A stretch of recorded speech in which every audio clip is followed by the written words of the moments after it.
Thiruvananthapuram മാരിനാട് mini കണ്ടെയ്നറും പിക്കപ്പും കൂട്ടിയിടിച്ച് 4 പേർക്ക് പരിക്ക്. പരിക്കേറ്റത് സുനിൽ, നീരജ് രാം, ഷെരീഫ്, ജോമോൻ എന്നിവർക്ക്. പത്തനംതിട്ടയിൽ നിന്നും പൈനാപ്പിൾ കയറ്റി വന്ന പിക്കപ്പാണ് കണ്ടെയ്നർ ലോറിയുമായി കൂട്ടിയിടിച്ചത്. പരിക്കേറ്റവരെ ആശുപത്രിയിൽ പ്രവേശിപ്പിച്ചു.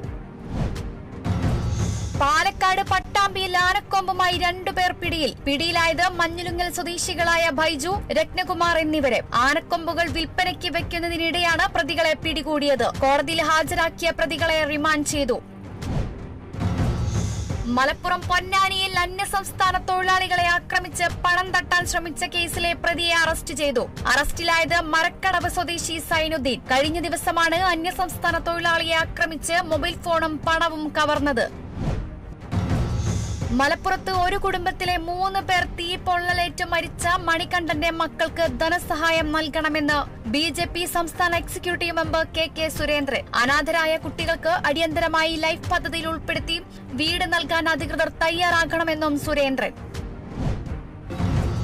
Thiruvananthapuram Kattakkada CPIM local committee ബഹുജന സദസ്സ് സംഘടിപ്പിച്ചു. പരിപാടി ജില്ലാ സെക്രട്ടേറിയറ്റ് അംഗം N രതീന്ദ്രൻ ഉദ്ഘാടനം ചെയ്തു. ലോക്കൽ കമ്മിറ്റി സെക്രട്ടറി അസീന മോളുടെ നേതൃത്വത്തിൽ വിപ്ലവഗാനം ആലപിച്ചു.